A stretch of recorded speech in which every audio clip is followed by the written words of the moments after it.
Welcome to day 42 of our BU 365-day challenge. Today we are going to talk about the P in our soaP framework with respect to our emotional health and well-being. We're going to talk about our emotional progress. P stands for progress. Well, how do we know if we're filling that gap between where we are and where we want to be? How do we know we're making progress? How do we know we're moving toward what we want and away from what we don't want?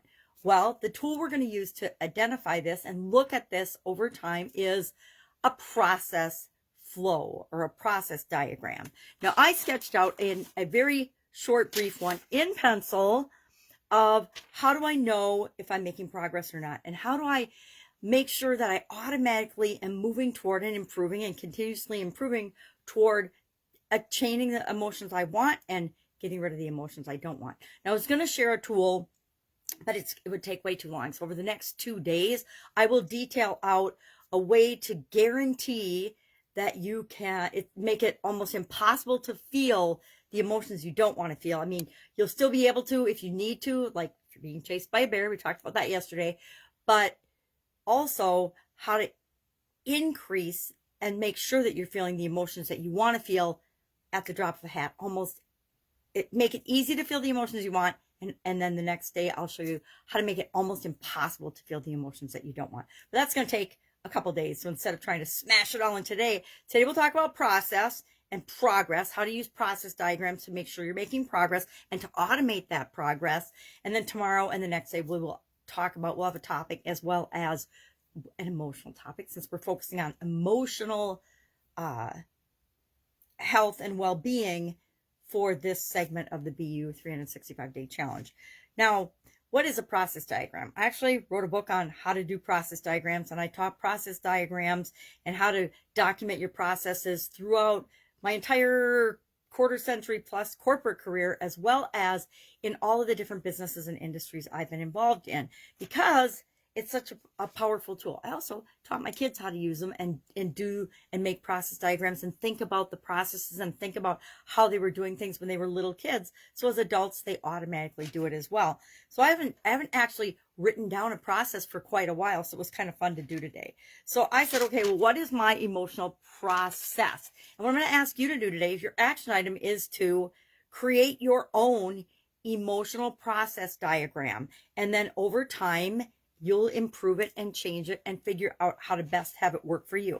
So I'm going to use my magnifying glass to read mine. So for example, mine is something happens and it triggers an emotion. I have a physiological response in my body. Something physical reacts. And then I have a subconscious feeling. Now, is it urgent or important? I have a little decision tree here, a little decision diagram. Is it urgent or important? If it's urgent or important, yes or no? Well, if yes, then I need to pay attention, right? And I need to send it to my conscious mind. If it's no, then I just don't need to do anything and the process stops. It ends. But if it's urgent or important, I need to pay attention. I need to engage my conscious, and then I have another decision to make. Is it appropriate to the situation? And why did I put that in there? Because guess what? Sometimes my emotional and feelings aren't really appropriate to the situation. Whenever I have negative self-talk, whenever I'm beating myself up over something, whenever I'm overreacting to a situation, which, I've been known to do before, overreact to a situation, or have the wrong information. Maybe I heard it wrong. Maybe somebody said something and I heard something different than what they actually said, or I assumed something about their intention that they absolutely positively didn't intend. So I want to take a check then and say, all right, is my emotion, is my feeling, is what I'm thinking about this, because I'm going to start to engage my brain, accurate to the situation? Or do I need to go back to the situation, to the person, place, or thing and get more information? Do I need to find out what their intent was? Do I need to get more information about what really happened, not just a little piece of the event that I might have seen or reacted to? So that's just the beginning. I haven't finished my process. It needs to go to the next side of the page, but I just wanted to start it so you can see here's the things I do in sequential order. And then I can go back. Once I write this process down and document it, I can go back and I can look and I can say, okay, well, maybe somewhere in there as part of the is it appropriate or urgent or important, I could ask myself, is this the emotion I want to be feeling right now?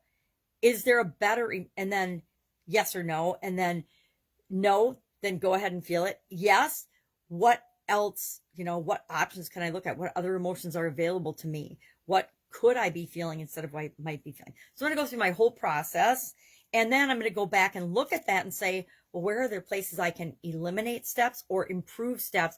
Or where are there whole things I need to consider that I've never considered before? Maybe I need to touch base and say, does this match the new definition that I've created for myself for feeling irritated or impatient? If the answer is no, I have to then revisit my new definition and apply my new definition to the situation, and then go through the process again. Okay, something happened with applying my new definition of irritation. Do I want to be irritated, or do I just want to be a little miffed? Do I want to reach for a better feeling emotion? I can always nowadays say and think about, what am I grateful for about this? What do I appreciate about this situation? What do I love about this situation? What can I learn from this situation? And whenever I ask myself those type of questions, which is part of my process, it flips me out of the negative focus and into a more positive upward spiral focus. So today, our action item is to just start to document your process for dealing with emotions. And then after you document it, look at it and say, okay, where could I make an improvement?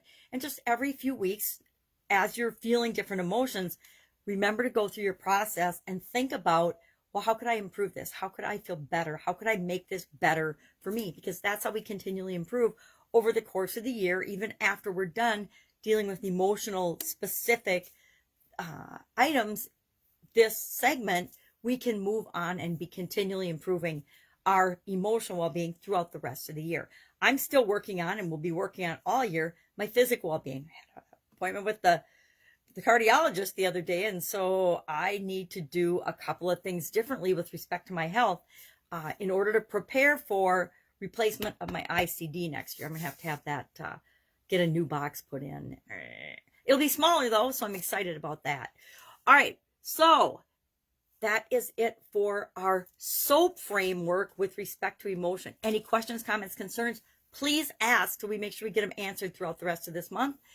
And I will be with you tomorrow to show you how to make it super duper easy to experience the emotions you want to experience on a regular, almost automatic basis. Have an awesome day. I'll be with you tomorrow.